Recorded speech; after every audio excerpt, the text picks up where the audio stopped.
Hello, everyone. This is the budget proposal process for state fiscal year 2022 for special education.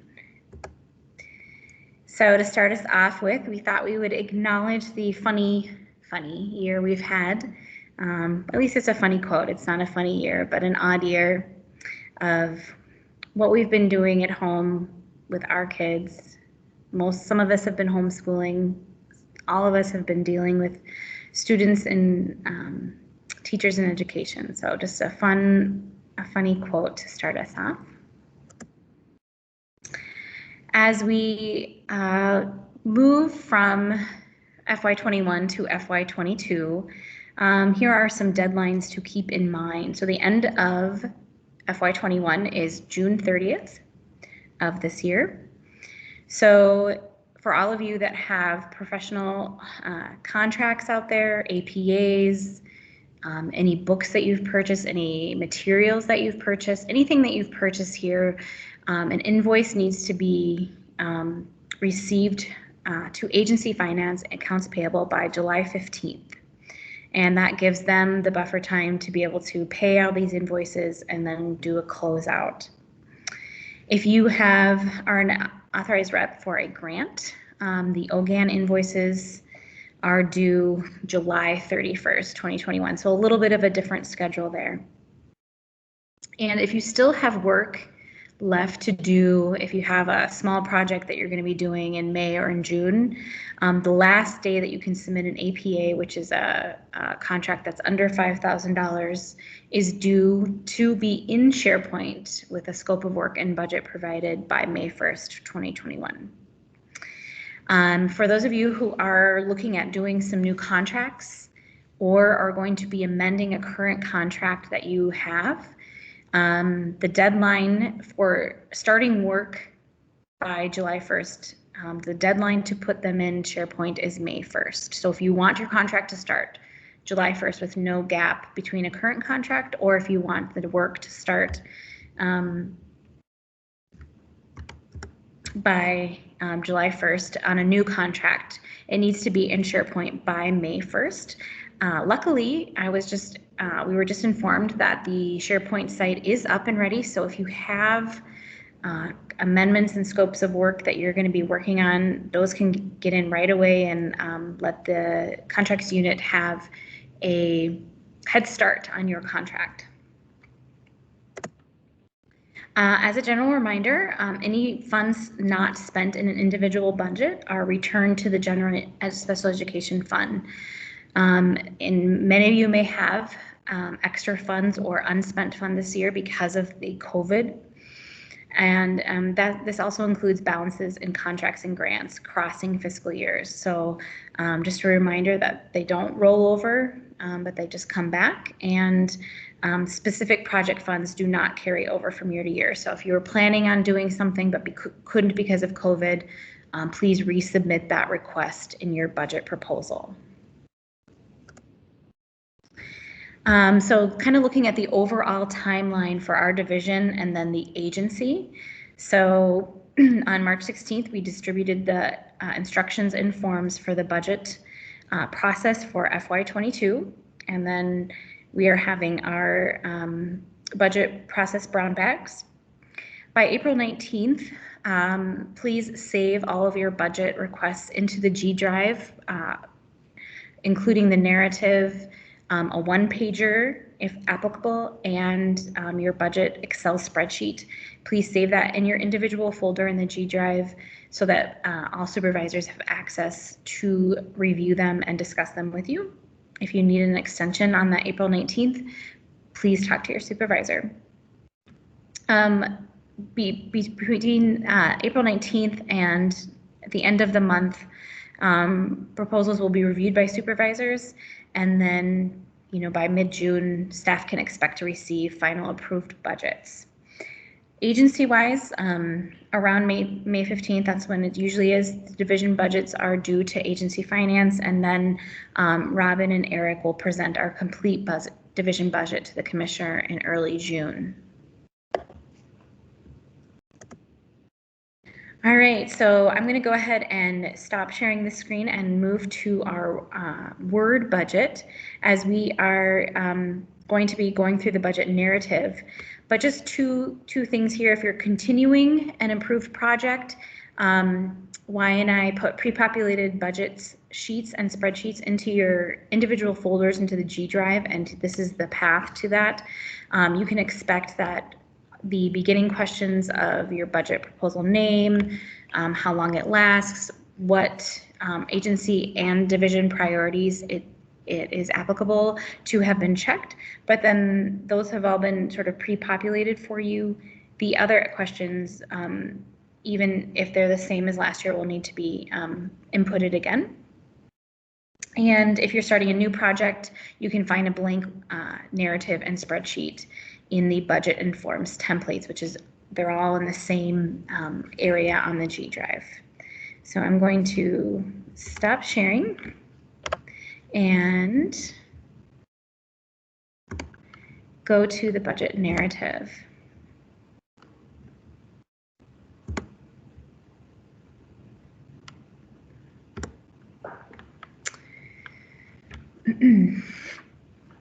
All right, so this will look familiar to you.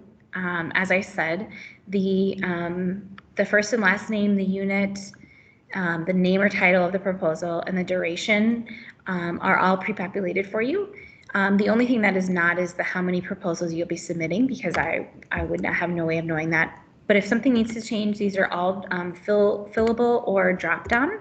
So please just change that if that's needed. For the agency priorities, those were added from last year, so please choose any that have been added, including references to the COVID-19 pandemic. In our division priorities, there is a link here to reference the division strategic plan. If you need to reference that, you may have that also in your own files. But goal 2 and goal 3 are listed here. I want to just outline that most integrated setting and equitable outcomes in graduation and secondary transition are our 3 division priorities, and those can be checked as standalone items. Underneath them are listed with the current Olmsted goals that are aligned with that. So unless you have a specific activity that is aligned to these Olmsted goals, they do not need to be checked.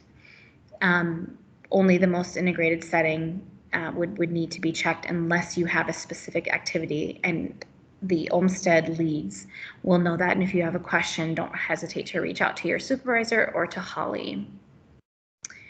Goal 3, partnerships. This is the same as it was before, and Minnesota statute or rule. The goals or alignment is exactly the same as it was last year, identifying short and long-term measures, and these are also fillable forms. You can the language in gray is just meant to help you fill out the form and examples of what you could put. In addition, the questions below may also help you answer any of these questions out in the table. You can also just answer the questions down below if that is more applicable to your project. Next is listing the project team, which is also in the proposal last year. So it could be very similar, or if you've added roles, please don't hesitate to add on to this table. The next table allows you to provide activities and expected completion dates that are a part of this overall budget proposal. This could be webinars, meetings, technical assistance, COPs, things like that. Those could be all listed in here of things that your pilot sites that you're thinking of doing or would like to do. And going on, measuring progress and success with data and results. If you have a continued project, please share data that that you gained from last year, even though with the COVID pandemic, any data or stories, success stories that you have would be important to fill in the blank here. If you do not have anything because of the COVID-19, that could be an answer as well. And then the last question, if applicable, indicating the project's implementation stage. And again, the gray language is meant to be deleted but only to be used as an example. And for new and continuing projects, how will you measure the success of this upcoming year? The last question relates to participant support costs. If you remember last year, we had a separate sheet for this, and we still do have that sheet if you are expecting participant support costs. Last year, there was no participant support costs or no PSCs, so we just wanted to include a simple yes or no answer for this. So if you need more information on that, don't hesitate to contact your supervisor or Y or I to see if your project will meet those needs. Please remember to think ahead for the whole entire year for PSC costs. Because it's easier to do the submission all at once.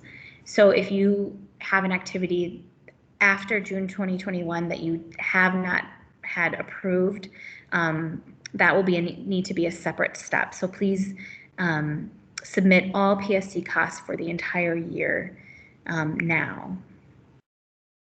And with that, if there is a yes answer, then we will supply you with the more detailed formal sheet that will allow you to explain the participant support costs that you could possibly have to be submitted to OSEP.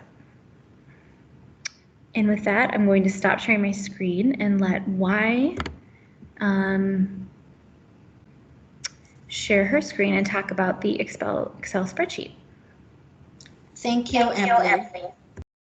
Is there echo? Do I hear echo or just okay? By the way, there's one thing I was trying to raise my hand for regarding the timeline for entering contract request and amendment request into SharePoint. I just looked again today, and I believe, and I don't know whether agency finance changed this, between the time we share this with you and now, but and I want to go to SharePoint right now without sharing my screen so that I can double check one more time. But I believe the last day, if you still need work done, amend. Either you want to have set up a contract for work done through June 30th this year, or if you want to amend the contract so that you can finish some work before June 30th this year. I believe on the April 30th is the deadline for annual plan agreements. And let me see, I don't think they mentioned the amendment per se, but I just want to point that out, because on our timeline we said May 1st, and I think I can swear that we saw May 1st before, but now they might have changed it, come up with a more recent version. So now for annual plan for work prior to June 30th is the deadline to submit that is April 30th. And then for the for professional technical contracts amendment for current contracts, for work done prior to June 30th, the deadline for that is actually April 9th. So that document is listed currently was residing in SharePoint. So I just wanted to point that out. I guess the whole idea is just to do it as soon as you can. If you still have some work that you want to either set up a contract for, or if there's a contract that you currently oversee and you want to extend the time, to do work through June 30th, we would recommend you to just submit a request to one of us as soon as possible, because even if you submit a request tomorrow, it's still gonna take 4 weeks. The contract unit requires 4 weeks of lead time in order to execute either an amendment or an APA contract. So we are getting to be really close to the end of the year. So I just want to point that out. So now, and thanks again, Emily, I will share my screen and pull up the Excel spreadsheet that we've used sort of every year for the last few years. And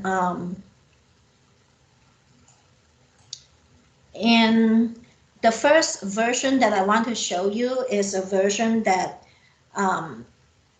that actually I made some symbol and sort of, you know, legend and shading of boxes, because I want to be able to show you that which one of these cells have the formula embedded in it, so you don't have to do the calculation yourself, and then which cell don't have that and you do have to do the calculation itself.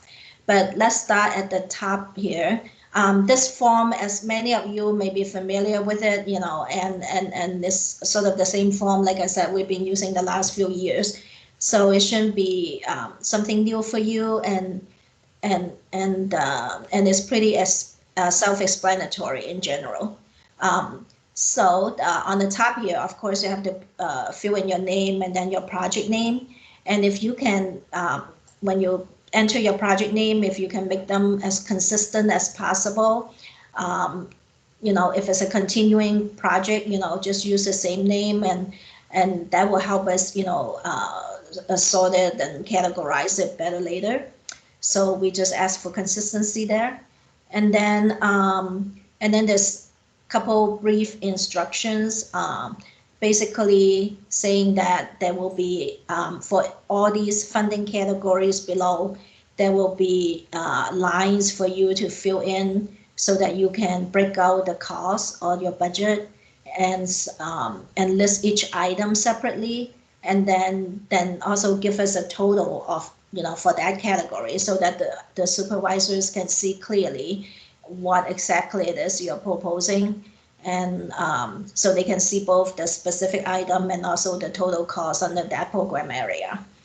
And then also keep in mind that this is a live document.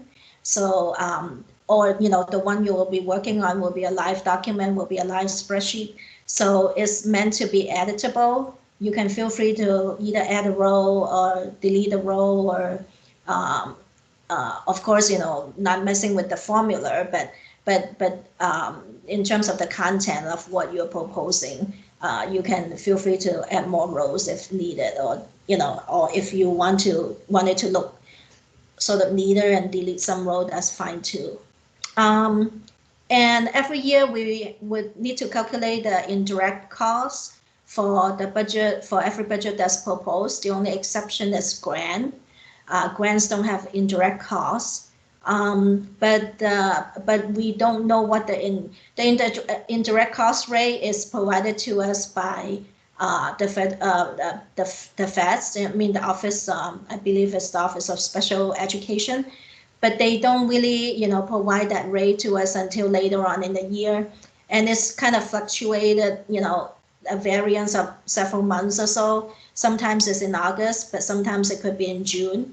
But, you know, it's never as early as April. So whenever we go through our budget process, we don't know what the new rate would be yet for the next fiscal year. So what we do is we just use the current rate, and then once we find out about the indirect cost rate, then we'll come into your spreadsheet and fix it and update the numbers for you.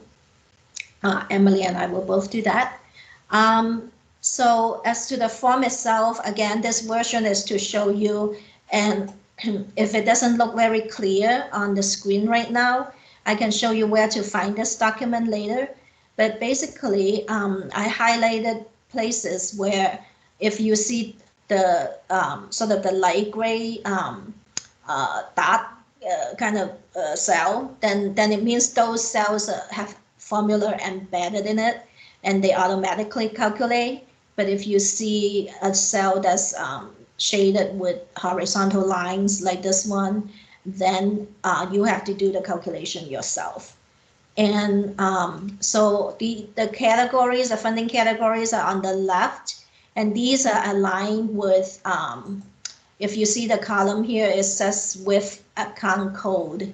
And those are actually the codes used by agency finance for accounting purposes. So we try to align it with that, because we also have to, once we gather all your information, we also have to fill in sort of one gigantic spreadsheet for the division. So it's best to align those account codes as much as possible.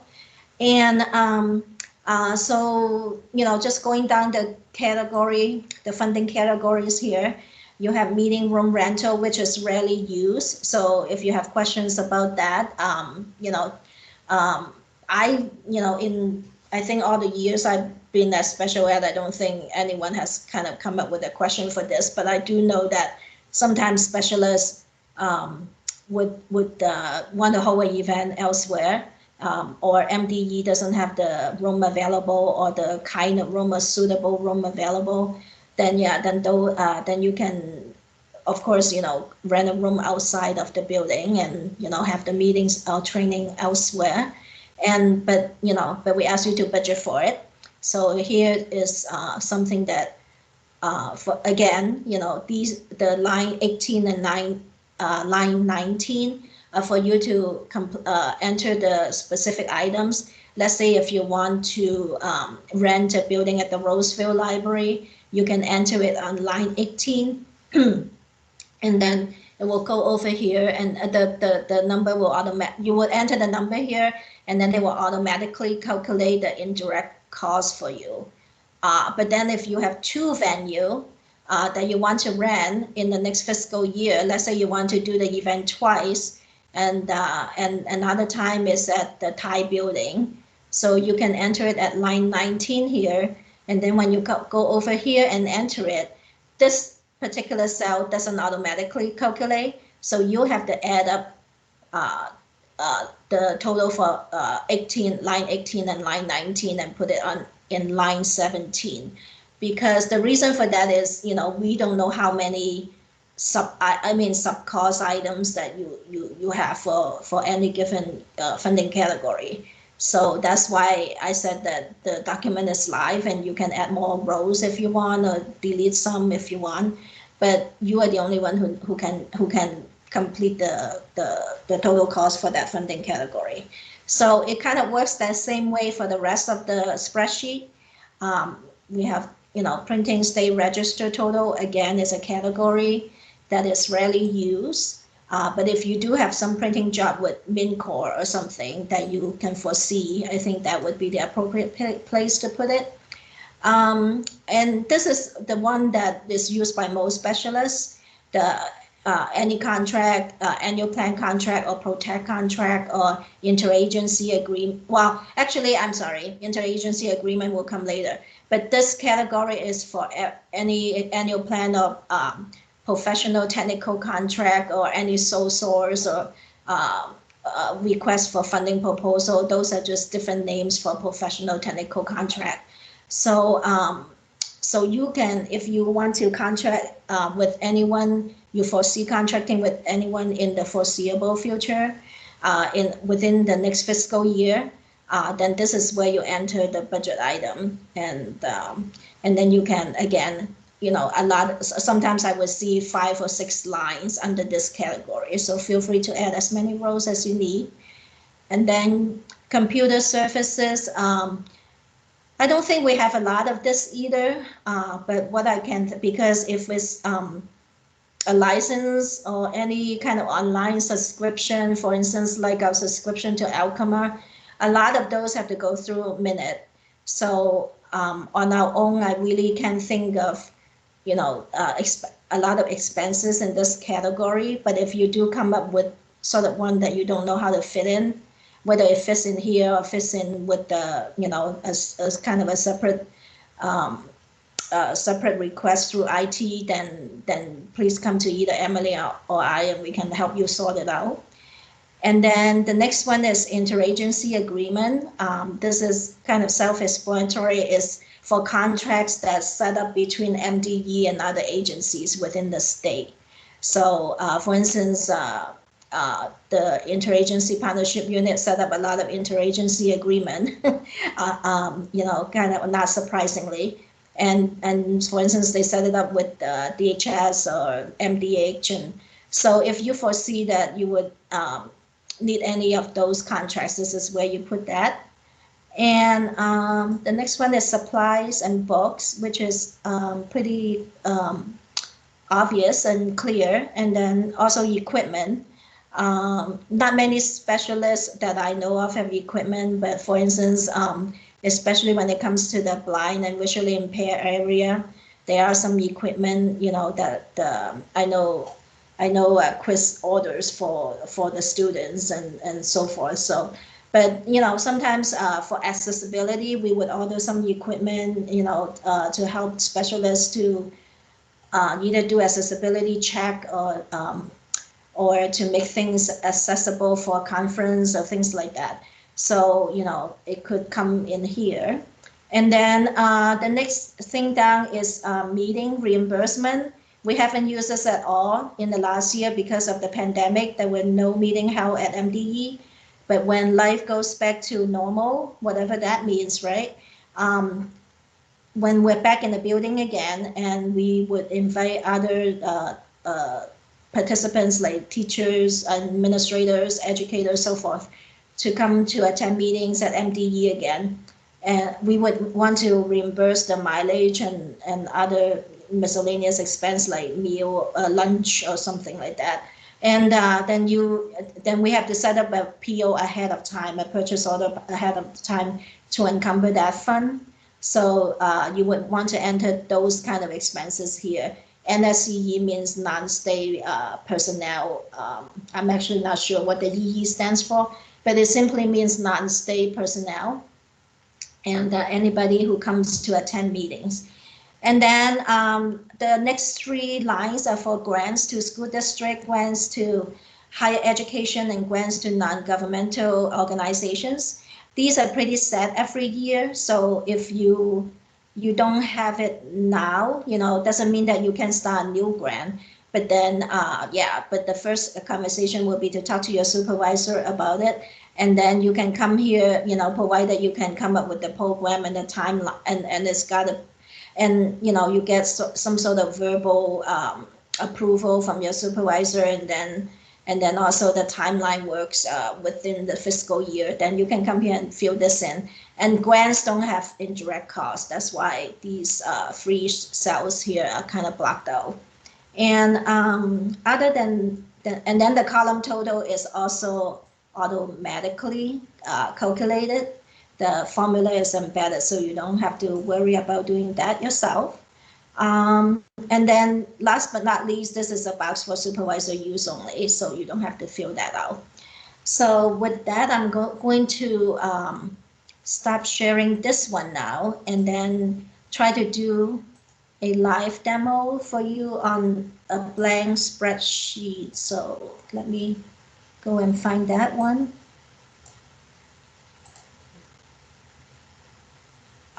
So this is a blank one without the, the legends and the labeling and all that. So I just want to kind of do a couple to let you know how it works.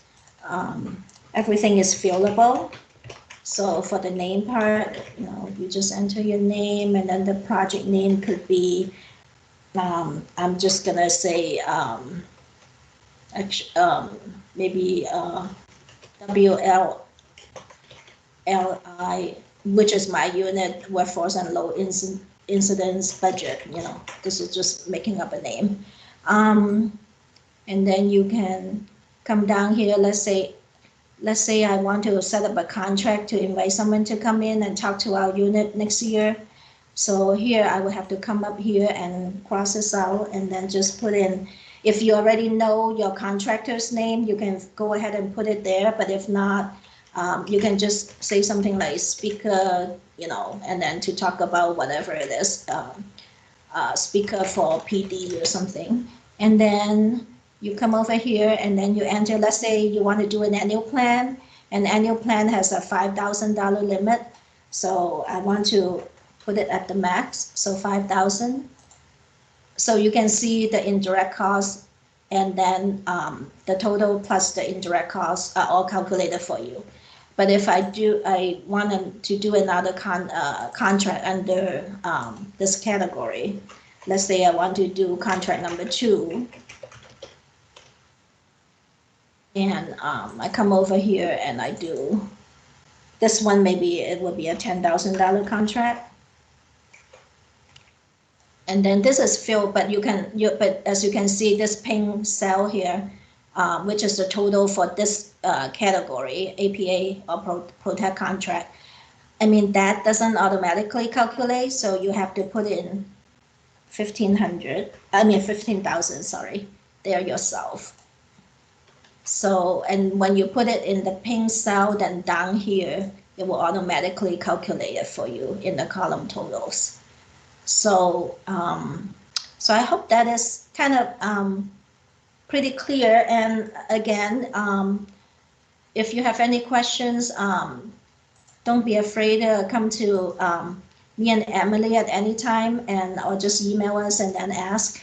I also want to show you, let's see if I can, I don't know if I can show the screen this way, but I just want to show you that this particular spreadsheet that with the labels and the legend and all that is located on the G drive. And so if I go to the G drive, I select the special education folder, and then go to the budget proposal folder, and then FY22, and then you can select workforce and low incidence because that's where I live, and then select my name. And I would have both the demo one is the one with the legend and the shaded cells, so that you if you need a reminder which cell is automatically calculated or which one is not automatically calculated. So that's that one. But and then the viewable one, you know, is one you can either copy this one, or I can show you. If you go back out to special ed and then budget proposal and FY22, what Emily talked about before, if you need a blank narrative form or budget proposal spreadsheet, they are right here. So with that, I think I'm gonna stop sharing. And Emily, do you have anything to add? Thanks, Vi. No, I am. If you want to mute yourself, I think I have a little bit of echo, but maybe not anymore. So I'm just gonna say that I'll put we're gonna put this recording in SharePoint, and we'll also put the PowerPoint there as well, so that you have those paths to find your particular budget proposal, narrative, and spreadsheet. It was also sent in the email, the initial email of these brown bags. So they're kind of in a lot of places. Hopefully that is accessible for you. I was just going to reshare the PowerPoint to make sure that we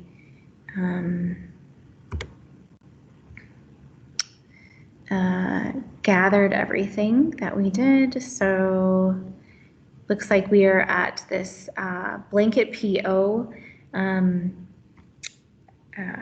slide, and this, oops. This just talks about some blanket POs that we set up every year that do not need to be in your budget requests. This would include ASL interpreting services, CART, and captioning for post-event recording, audio description, and then also travel. I would say travel is one of the ones we get the most questions on. Why works with the supervisors to gather a number for a blanket PO, and that does not come out of individual specialist budget. So if you have any further questions on that, don't hesitate to talk to your supervisor and or why. And this is just a, oh, why did you want to say something? Yeah, I was just gonna clarify the blanket purchase order is done for in-state travel only. We will, like Emily said, I will work with the supervisor to come up with the out-of-state travel plan. We do that every year. Hopefully, we would actually use it again in FY22, and because we did not use it in FY21.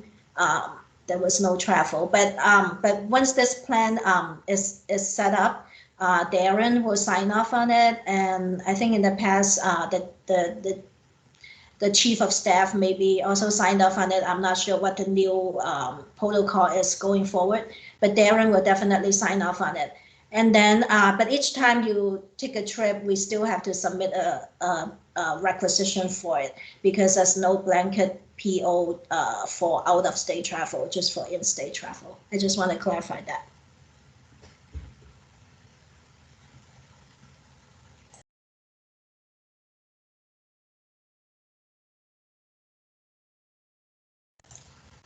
Emily, I think you're muted.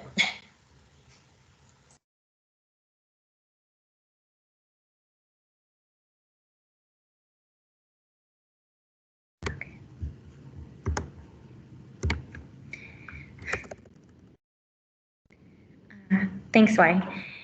Here is the PSC sort of more detailed form should you need to do any PSC costs. Like we said last year, there was not any, so we're not anticipating any, but that doesn't mean that there isn't a need for this form. So if you have any questions about that, please don't hesitate to contact us. And I think with that, we are done. But again, we're happy to help assist in any way, whether it's about the budget forms or if you have questions about your projects and the different vehicles that you can use to do the things that you want to do. Please don't hesitate to talk to us or set up a meeting if you want to further explore options. And here we go. Thanks, everyone. Have a great day. Yay, away we go. Thank you, everyone, for your time and attention. Let's do it.